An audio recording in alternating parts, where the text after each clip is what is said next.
CJ Eke here with a man who, he had to block some 300-pounders. If I've said the name Haloti Nada, he's going to sort of chill down this man's spine. Absolutely. 11-year NFL vet, Vol for life, Vol Network analyst. Yes. Ramon Foster. We're going to talk a little Vols Titans season. Vol season about to get underway. It is. So, when I want to talk about what you've seen so far from the Titans in the first couple weeks of camp, where you think they are, and just your overall outlook on this upcoming season. I think it's still going to be challenging, but what you're seeing from them in training camp is a squad that's understanding what they are and what they got to do to be good at it too. Cam Ward brings a lot to that Tennessee Titans football team, man. And in general, the quarterback usually is a franchise setter. If you got one of those guys, man, and the Titans feel like Cam Ward is him, everybody else got to kind of fall in line and follow suit as it pertains to, you know, the leadership that he's trying to employ and how he's trying to reset this franchise on winning with a winning culture. Where do you think the biggest weakness for this football team, where do you think it lies? And is this something that can be fixed right now during camp?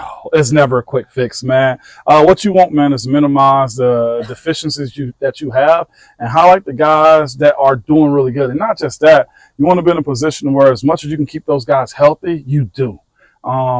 Turning over a football team isn't like college. It's gradual. It's years. It's hitting right on first round, second round, third round, fourth round draft picks and going from there. It's forever a process of maintaining that. But when you set that culture, it's usually there to stay.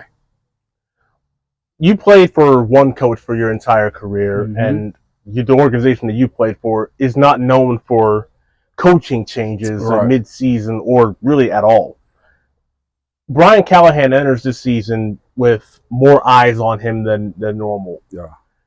Do you think that this season is a true litmus test for what he can build here in Tennessee? Wins and losses, I don't think matter as much. I think the outfit itself, every phase, offense, defense, special teams, looking better than it did year before. Do you see the promise? The way other franchises have seen from a Bryce Young, C.J. Stroud and Jaden Daniels are different conversations, but eventually Denver, right, got what they wanted to see after Bo Nix, out of Bo Nix. And that more than anything, man, that H word, hope. You got to be able to show that it's hopeful going into the next years. And that's his biggest, I think, test of the evaluation that this fan base is going to have for him and probably his bosses also. And before we go, I want to talk a little Vols. You got the orange going on. Vol Network analyst. So this season's a little different. Obviously, the big storyline surrounding the quarterback position and the competition. Yeah. You've been up there a couple of times. What have you seen from the Big Orange so far that gives you confidence going into 2025? For me, it's going to be the support that the guys surrounding these brand new starters, at Tennessee at least. Joey Aguilar started. Jake Merklinger been in a position that he is competing for the job, and a young freshman, George McIntyre. The guys surrounding them, I feel like, have to lift them up until they get their bearings, whoever the starter is going to be. But what Coach Hype and his staff is doing, facilitating competition. You got to be able to do that, and it's got to be organic too. So whoever the best man is to win this job has to take it and run with it. But again, the guys that are behind them in a position of where they don't quit on themselves, I think that's got to be one of the biggest components to how you survive a college football season. It's so fragile. Each and every game is. Can you give me a player on offense and defense that you have your eye on going into 2025? Lance Hurd, left tackle for the Tennessee Vols, I think could be in that conversation. First 3 rounds draft pick.